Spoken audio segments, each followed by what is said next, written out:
Estamos na mensagem, e essa mensagem tem como título hoje, Crescendo no Caráter de Deus.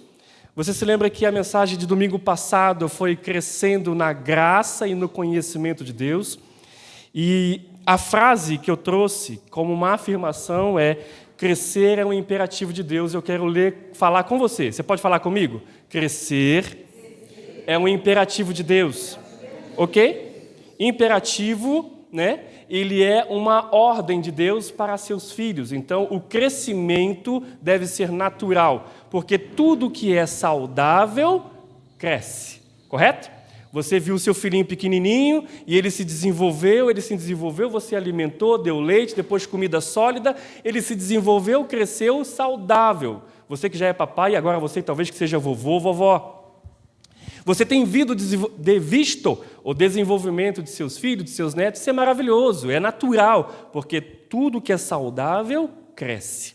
Nossa vida cristã é a mesma coisa, irmãos. Na nossa vida cristã, o Espírito de Deus em nós, Ele agora vai junto conosco, numa parceria linda e maravilhosa, nos fazer crescer espiritualmente. E lembre-se, é uma parceria, não é um trabalho só dele. Você precisa também fazer a sua parte. E vamos entender aqui, biblicamente, qual é a nossa parte, uma continuação da mensagem anterior. Domingo passado falamos crescer na graça e no conhecimento de Deus, você se lembra? Hoje nós vamos crescer no caráter de Deus e vamos entender na palavra e vamos falar um pouquinho sobre as 8 bem-aventuranças. Você sabe, né? Conhecido as 8 bem-aventuranças que está lá no Evangelho de Mateus. O texto base de introdução vai ser um versículo só, não vou ler, a gente vai ler com o texto durante a mensagem, mas como base, eu quero ler só o versículo 8 de Mateus 5, que diz assim: bem-aventurados os limpos de coração, porque verão a Deus. Vamos repetir? É bem simples, né? Bem-aventurados os limpos de coração, porque verão a Deus. Que maravilhoso isso. Você quer ver a Deus? Sim ou não? Então, olha só que lindo, olha o texto dizendo: bem-aventurados os limpos. Então, quer dizer, olha a condição, ou os puros, né? Ou limpos de coração, porque verão a Deus. Então, nós vamos estar, se você quiser, é claro que o texto vai ser projetado, os versículos, mas se você quiser, claro, deixar a sua Bíblia aberta lá em Mateus 5, que vai ser o texto de 1 a 12, de repente você quer anotar alguma coisa, é muito bom mesmo. Jesus ensina sobre as bem-aventuranças, que são ao todo 8, onde elas demonstram o tipo de caráter que Cristo espera de nós. Em nossa vida cristã, elas retratam como é a vida de um cidadão do reino de Deus. Praticando-as, você crescerá no caráter de Deus. Isso quer dizer, praticando as bem-aventuranças, nós estamos mostrando que somos cidadãos do reino de Deus.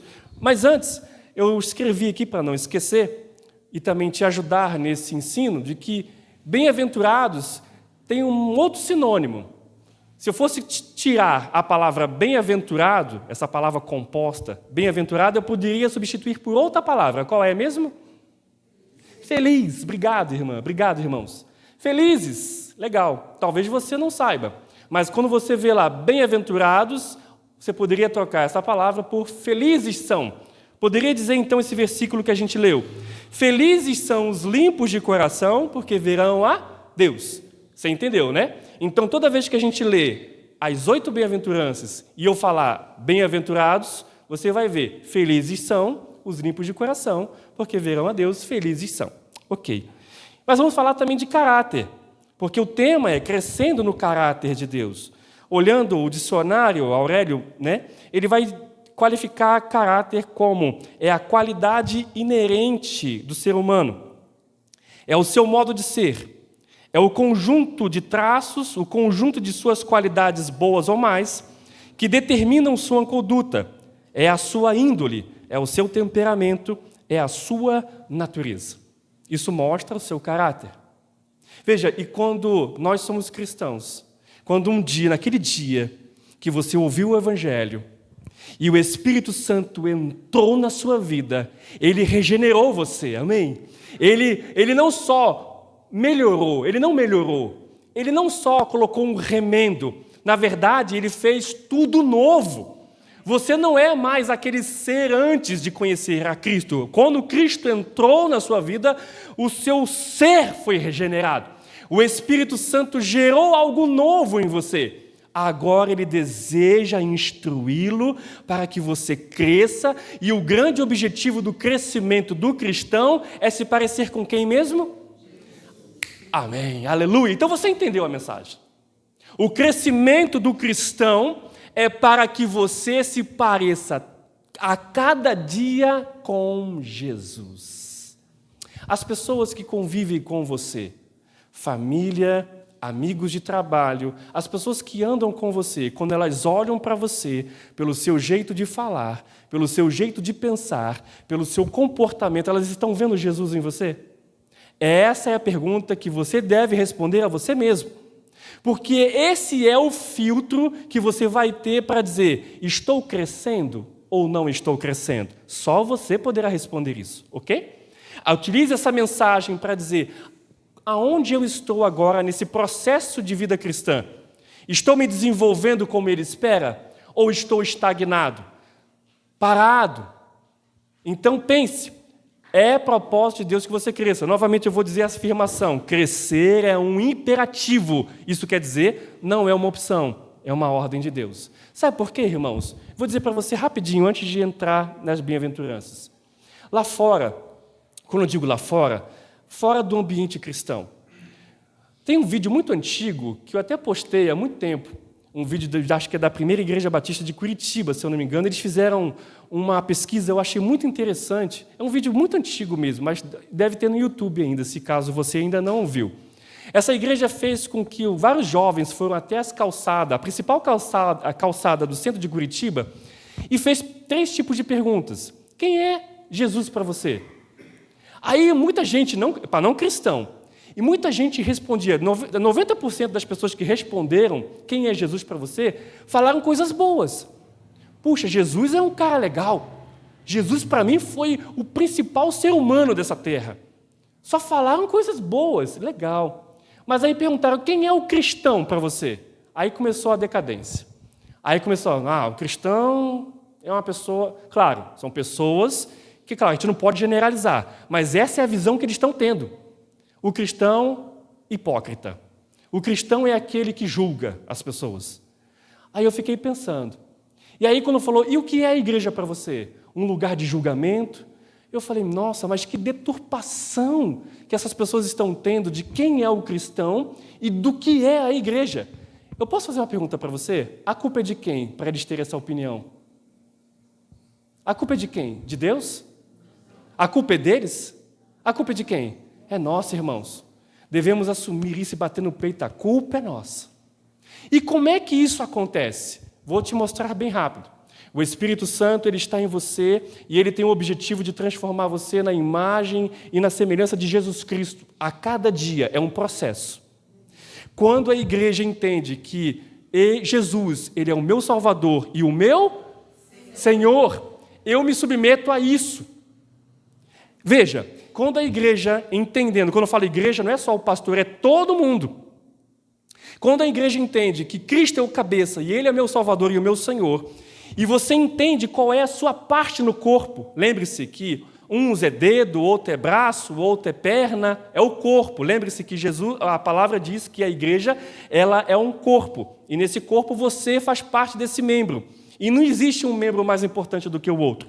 A grande questão é, você está se submetendo ao cabeça? Quando a minha cabeça diz assim, perna esquerda, avance, ela avança, correto? Quando eu falo mão direita, avance, isso é meu cérebro que está fazendo isso. Porque meu cérebro está falando avance, ela avança. Se Cristo é o cabeça e ela já deu a direção, é horrível quando um membro se rebela contra o cabeça. Tenta imaginar uma igreja onde alguns dos membros não seguem a direção do cabeça. A perna avança. E o cérebro fala, vai, irmão, avança. E ele fica assim, eu vou para trás. A outra perna fala, não, eu vou para o lado. Você já imaginou que horrível um corpo andando assim? O cabeça falando, vai para frente, igreja, vai para frente, corpo. Aí a perna esquerda vai, a perna direita, não, eu vou para o lado. Sabe o que parece? Um Frankenstein. E a igreja é muitas vezes vista lá fora como um Frankenstein. E o Frankenstein é bonito de se ver? Não é. Agora, uma igreja que está em sintonia com o Mestre, caminhando firmemente, ela se torna de fato a noiva. Linda, maravilhosa e adornada, que encanta a todos que vê. E a nossa igreja caminha para isso, amém, irmãos? Eu não estou dizendo isso para mostrar, nós somos Frankenstein, em nome de Jesus, nós não somos. Nós não somos perfeitos. Eu sempre digo isso, a igreja não é perfeita e ela não será, mas o que nós lutamos e vamos buscar em Deus, como família, é ser uma igreja saudável e madura, amém, irmãos? Uma igreja saudável e madura, para que as pessoas olhem para nós e não vejam um Frankenstein, mas veja sim uma noiva linda e maravilhosa, que ama ao Senhor e está sempre disposta a ajudar a todos que encontram. Amém? Ok. Então, entendendo a questão de bem-aventurado e o caráter e a função da igreja, veja, eu quero ler um texto com você. Colossenses 3, 18 a 10, de 8 a 10, diz assim: mas agora, abandonem todas essas coisas, ira, indignação, maldade, maledicência e linguagem indecente no falar. Não mintam uns aos outros, visto que vocês já se despiram do velho homem com suas práticas e se revistam do novo, o qual está sendo renovado em conhecimento à imagem do seu Criador. É o que eu estava falando agora. A verdadeira felicidade está no Senhor e na obediência à sua palavra. Ok? Vamos para a primeira, então. Vou ser bem rápido, não vou cansá-los. Vamos lá. A primeira bem-aventurança, ou feliz, é: bem-aventurados os humildes de espírito, porque deles é o reino dos céus. Mateus 5,3, vou ler novamente. Bem-aventurados os humildes de espírito, porque deles é o reino dos céus. Aí eu anotei nas minhas anotações, eu coloquei aqui: só um espírito humilde poderá entender as bem-aventuranças e aceitá-las. Por isso, humildade é a primeira da lista. É a dependência total de Deus e não a si mesmo. Essa questão de humildade, quando fala os humildes, então, deles é o reino dos céus, não significa, então, que qualquer pessoa que você olhe, puxa, que pessoa humilde, e a gente pode pensar que humildade... Meu pai, eu dei um pause agora porque eu lembrei dele agora. Meu pai, ele faleceu já tem quase 3 anos, né, mãe? Tem uns 3 anos. E era engraçado, uma vez meu pai achava que humildade é uma pessoa que tem muito dinheiro, mas que andava de chinelo ruim e calça rasgada. Ele, nossa, olha só, aquele homem é humilde, tem tanto dinheiro, mas anda de havaiana velho, bermuda rasgada. Eu falei, pai, mas é uma concepção meio errada de humildade, não é verdade? Eu lembro que, eu estou falando aqui de forma engraçada, porque eu achei muito engraçado outra situação, que meu pai, de repente, tirou um momento que comprava um monte, eu sou daquela época, eu acho que vocês também, daquela época de disco de vinil. Quem se lembra dos discos de vinil? Disco de vinil e CD player, que hoje quase nem existe tanto mais assim, né? Aí eu lembro que meu pai passava na rua, comprava um monte de CD player, aquele CD, e CD Beethoven. Aí botava aquelas músicas clássicas, sabe? Beethoven, eu não sei os nomes daqueles autores, só música clássica. E eu percebi que estava enchendo aquela parte de CD com essas pessoas assim, mas eu nunca ouvi ele em casa ouvindo um CD daquele. Aí eu teve um dia que eu tive curiosidade, eu perguntei ao pai, eu estou vendo que você está comprando CD do Beethoven, disso, daquilo, música clássica, mas eu não vejo você ouvindo. Não, filho, é assim, é que se de repente chega um amigo meu pai era militar, né? É que ele falava assim, se chegasse um capitão aqui e fosse trazê-lo para conhecer minha casa, ele ia olhar lá os CDs e falar, puxa, que homem, que homem culto. E eu dei risada com ele. Ah, pai, bom, ok. Mas vamos então ouvir, né, que as músicas são boas. Mas às vezes tem a concepção errada de humildade, e nesse texto a humildade não quer se dizer uma pessoa simplesmente que se veste de forma simples. Não seria isso a questão de humildade. Porque senão eu vou estar dizendo que eu não preciso de Jesus. Na verdade, eu vou estar dizendo que eu só preciso ser humilde para herdar o reino. E não é isso. Essa principal humildade que a palavra está sendo colocada, e lembre-se que essa palavra está sendo direcionada a cristãos, quem já é filho, é uma humildade de submissão a Deus total. É aquele homem e mulher jovem que reentende o senhorio de Jesus e não luta contra essa autoridade na sua vida. Você se rende, você é humilde. Fala assim, eu reconheço o Senhor, como cantamos aqui, que Jesus é o centro, certo? Não cantamos que Ele é o centro? Se você, de fato, todos os dias, colocar Jesus como o centro de sua vida, você então cumpre essa bem-aventurança. Você então se coloca em humildade. E se você colocar-se em humildade, a promessa é, você então verá, né? Porque deles é o reino dos céus. Amém, irmãos?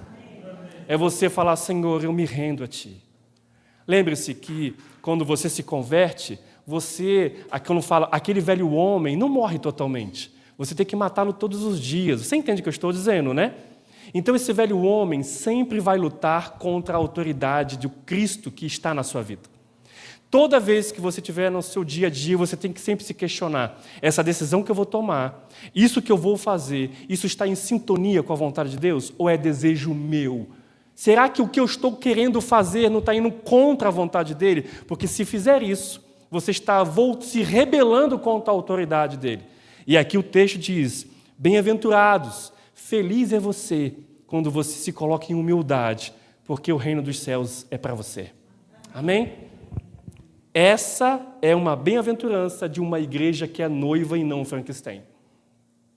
Qual é a outra bem-aventurança? Mateus, versículo 4, diz assim, bem-aventurados os que choram, porque serão consolados. Aí parece meio estranho, porque o mundo, as pessoas não cristãs dizem que para ser feliz é você não chorar, é você ficar o tempo todo sorrindo. Você olha no Instagram, nas redes sociais, você olha todo mundo sorrindo, mas só elas sabem como elas estão. Quantas pessoas você olha lá, estão nas fotos querendo mostrar uma aparência de felicidade, mas por dentro estão quebrados? Quantos o índice do suicídio que aumentou? Até mesmo entre pastores. E isso é triste, essa estatística. Pessoas que estão tentando esconder a situação que estão vivendo e nas redes sociais mostram uma aparência de felicidade onde, de fato, há tantas tristezas. Mas o texto está dizendo o seguinte, feliz é você por chorar. Lembre-se, lá em Eclesiastes fala assim, há tempo de alegrar-se, mas também há tempo de chorar. Quando você passar pelo luto, não é tempo de sorrir, é tempo de chorar. É você trazer alívio para a sua alma. É você, de fato, viver aquilo que você possa estar vendo. Nossa, pastor, então você tem que aceitar a dor. Não, não é aceitar a dor. Mas se você estiver passando por um luto ou por uma situação difícil, confie em Deus, porque você não está só. Mas se tiver que passar pelo processo do deserto, passe cantando, mesmo que chorando, mas firme de que você não está só. Amém, irmãos? Você não está só. O texto está dizendo assim, feliz é você que mesmo chorando, você será consolado. É a promessa de um pai a um filho, que mesmo que você, que nem, por exemplo, meu filho, se estiver lá andando de bicicleta e ele se machucar, cair, ralar o joelho, o que eu posso fazer? Ralou. Mas o que eu vou fazer como pai? Eu vou abraçá-lo. Eu vou limpar as suas feridas. Eu vou passar um remédio.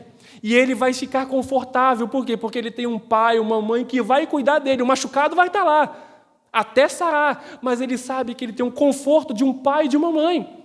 No decorrer da sua vida, talvez você caia, talvez se machuque. Mas saiba que, quando isso acontecer, você não está só. Amém. Você tem um Deus que irá te consolar. Amém, irmãos? Amém. E se você crê nisso, feliz é você. Hoje de tarde, conversando com o nosso filho, né, o Gabriel, e ele é um motivo de nossa oração, para que ele também tenha uma vida transformada. E eu disse para ele, ser cristão não é viver uma vida boa, longe de problemas. Muitas vezes, problemas virão e até aumentarão. Se você olhar, a nossa igreja contribui mensalmente com Portas Abertas. Não sei se você conhece, eu quero recomendar você novamente. Entre no site do Portas Abertas, é uma instituição interdenominacional. Ela foi fundada para auxiliar cristãos em países de perseguição severa. E aí você vê recentemente na Nigéria, agora recente, um grupo, agora foi Boko Haram, tem o Boko Haram, era outro grupo, radical islâmico, entraram na igreja, mataram mais de 14 dentro de um culto, era um culto de batismo. Eles entraram, mataram, muita gente teve que correr à base de tiros. Você já imaginou, irmãos? Que situação! Mas mesmo assim ele fala assim, nós permanecemos fiéis. Eles estão chorando. E quando você vê o depoimento, quando os entrevistadores do Portas Abertas, de forma secreta, entrevistam eles não estão pedindo dinheiro. Eles falam assim, pedimos à igreja brasileira, à igreja livre, que vocês façam uma coisa por nós. Orem por nós. Orem por nós. Eles estão chorando, mas eles sabem que eles têm um Consolador e que eles não estão sós. Irmãos, nossa realidade é diferente da deles, mas os nossos desafios são os mesmos. Talvez a nossa perseguição não é severa como um homem entrar na nossa igreja armado e querer matar a gente. Mas existe um inimigo na igreja brasileira, dentro do nosso país, que ele é silencioso e extremamente perigoso, que é justamente o quê? O comodismo e, vamos dizer assim, as distrações. Nesse país tão livre que vivemos, as distrações podem ser um inimigo terrível, uma ferramenta de Satanás para tirar você da presença dele. Lá na Nigéria, tem sido os Boko Haram jihadistas que utilizam a arma de forma cruel para tentar abalar a fé deles. Mas eles continuam firmes e a igreja cresce, como na Coreia do Norte e tantas outras mais. Mas nós temos um inimigo muito silencioso. E eu digo para vocês, estejam alertas, porque esse inimigo vai fazer de tudo para esfriar a sua fé. Mas a mensagem para o seu coração é: permaneça fiel ao Senhor. E mesmo que você esteja em alguma área da sua vida chorando, confie em Deus, porque Ele ama você e você não está só. Você não está só. O versículo 5 continua e diz assim: bem-aventurados os mansos, porque herdarão a terra. E é simples, irmãos. O Espírito Santo traz em nós, se você ir lá ler o texto de Gálatas 5, o fruto do Espírito, mansidão. Mansidão é a suavidade dos fortes, cuja força está sob controle. Lindo isso. Suavidade, mansidão é a suavidade dos fortes, a qual a força está sob controle. Sob controle, mansidão. Mansidão geralmente é muito demonstrada na sua reação. Ser cristão ativo é fácil quando você ouve as escrituras que dizem não matarás, não roubarás. Ok, é fácil talvez você cumprir esses mandamentos, mas a grande pergunta é: e quando alguém falar mal de você? E quando alguém age contra você, qual é a sua reação? É aí que você deve mostrar mansidão. É você tomar a pancada no peito, respirar fundo e reagir de forma mansa. Eu sei que não é fácil, irmãos. Eu sei que não é simples, mas você não está só e o Espírito Santo está com você para te capacitar a agir com mansidão. Por quê? Porque felizes serão os mansos, porque eles herdarão a terra. E o texto continua no versículo 6. Bem-aventurados os que têm fome e sede de justiça, porque serão fartos. Serão fartos. E aqui está se falando de justiça, não só de justiça social, mas também da principal justiça, que é a justiça que nós clamamos, que é a justiça de Deus sobre nós. Quando Jesus disse, ele está pregado na cruz, e quando ele disse, está consumado, ele então pregou e nos deu a justiça de Deus sobre nós. Ele então nos justificou. Então, quando eu vejo esse texto dizendo, bem-aventurados ou felizes são os que têm fome, veja, olha o versículo, os que têm fome e sede de quê? Justiça. Sabe o que esse texto está se referindo? Talvez você nunca tenha ouvido isso. Esse texto está se referindo a um homem e uma mulher que entende qual é a missão de Deus. Eu vou perguntar para você se você sabe. Qual é a missão de Deus nessa terra? Fala para mim forte. Fazer o quê? Salvar. E ele vai utilizar quem? A igreja. E a igreja é quem? Somos nós.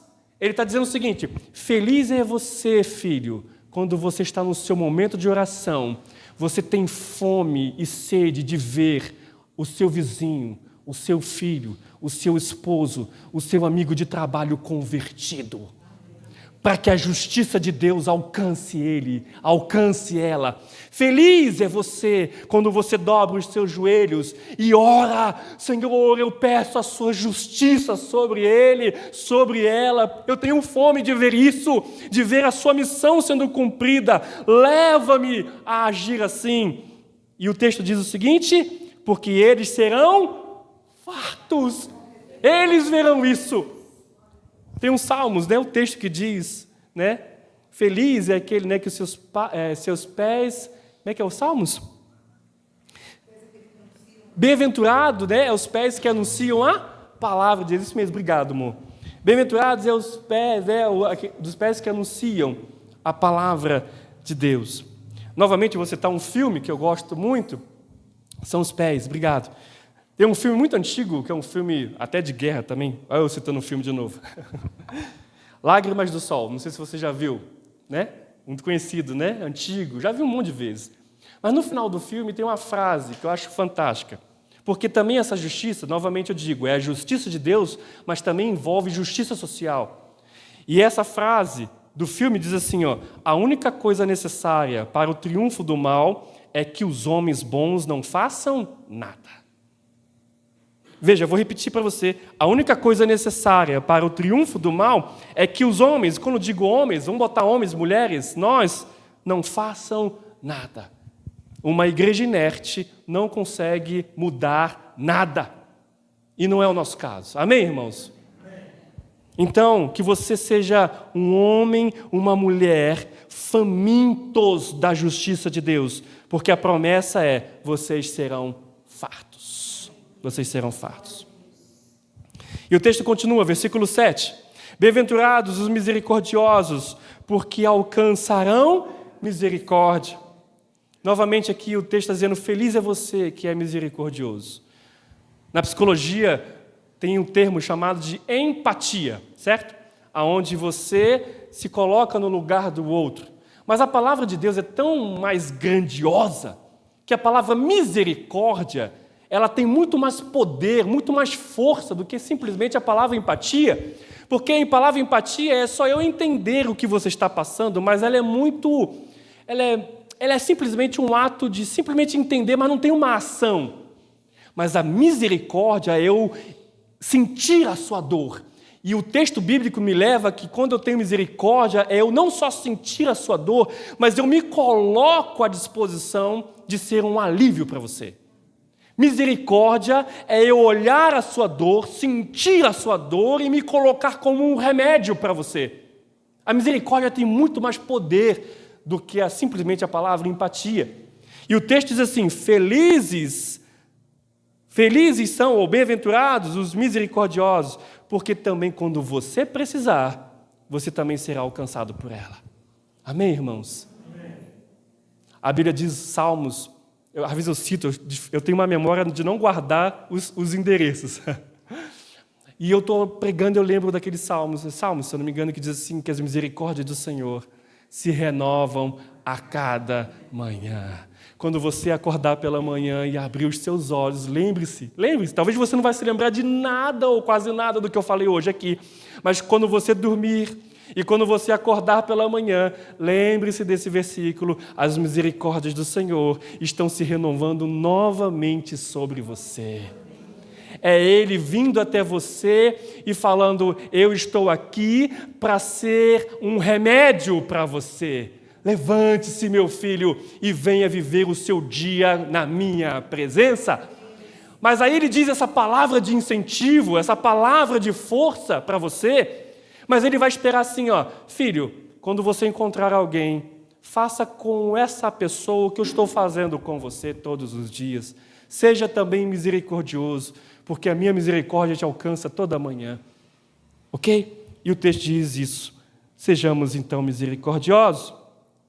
O versículo 8 continua e diz assim: bem-aventurados, então, o famoso limpos de coração, porque verão a Deus, veremos a Deus.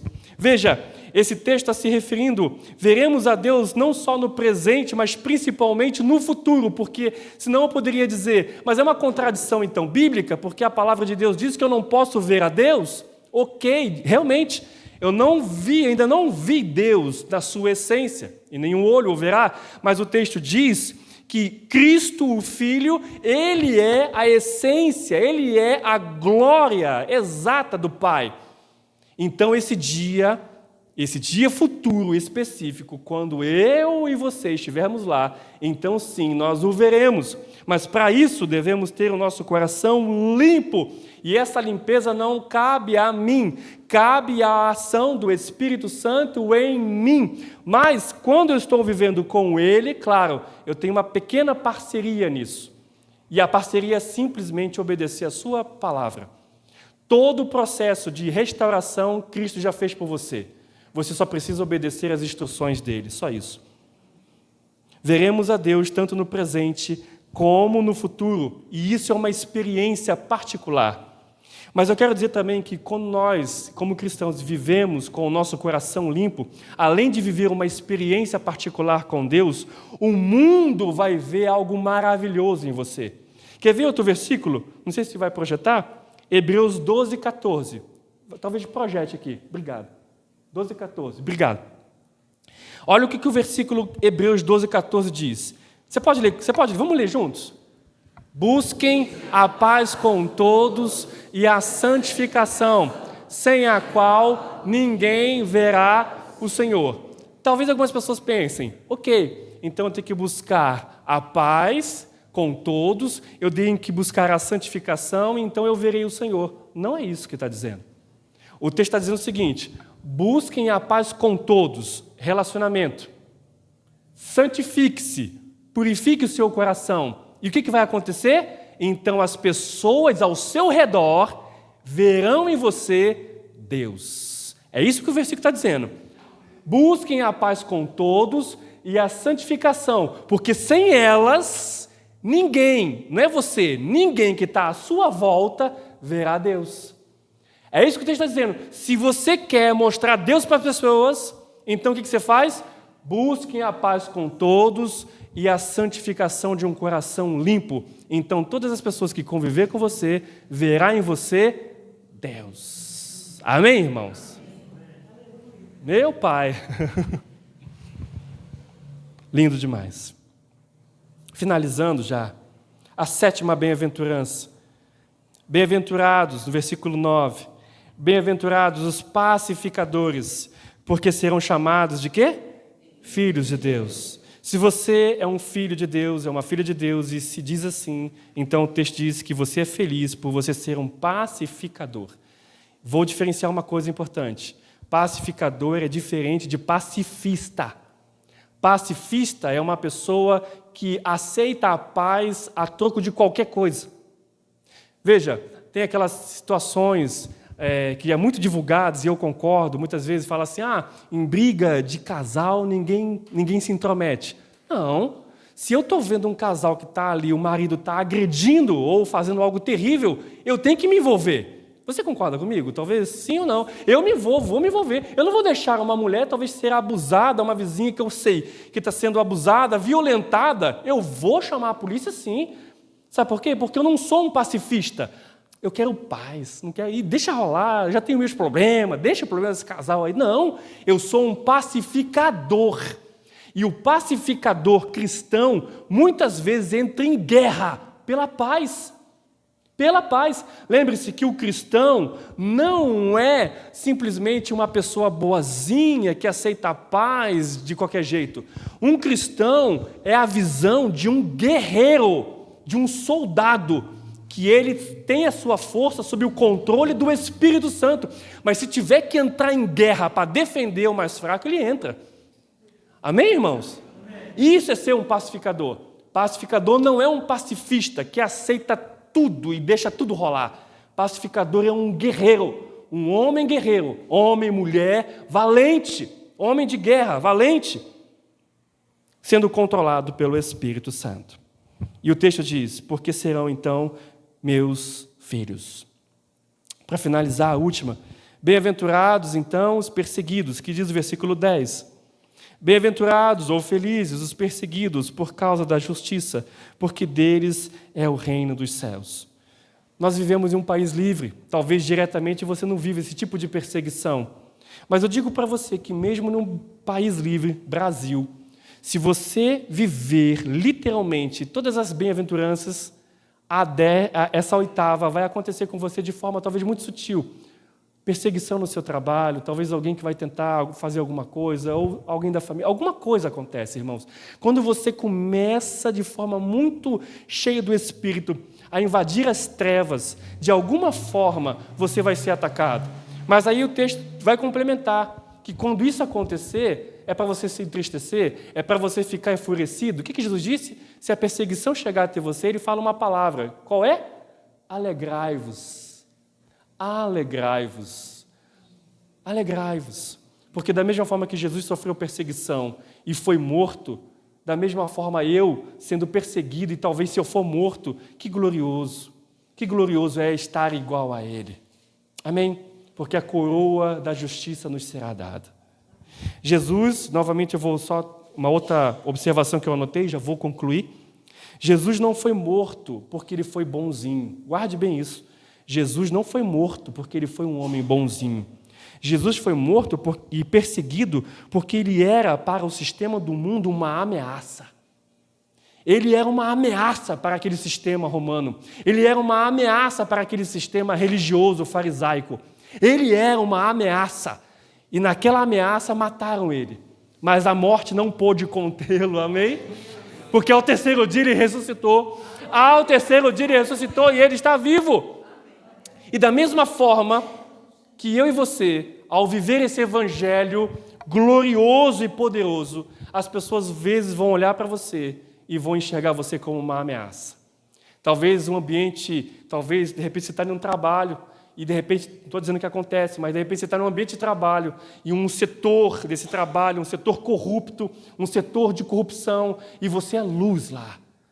As pessoas vão olhar para você, esse é uma ameaça, porque ele vai estragar nosso esquema, ele vai estragar nosso tom, ele é uma ameaça. Mas você, você é um pacificador. E a minha oração é que você, aonde você estiver, você seja sim um pacificador. E as pessoas, quando olharem para você como uma ameaça, alegrai-vos, alegrai-vos, porque da mesma forma que Jesus sofreu e foi perseguido, nós também seremos. Amém? Vamos ficar de pé e vamos orar.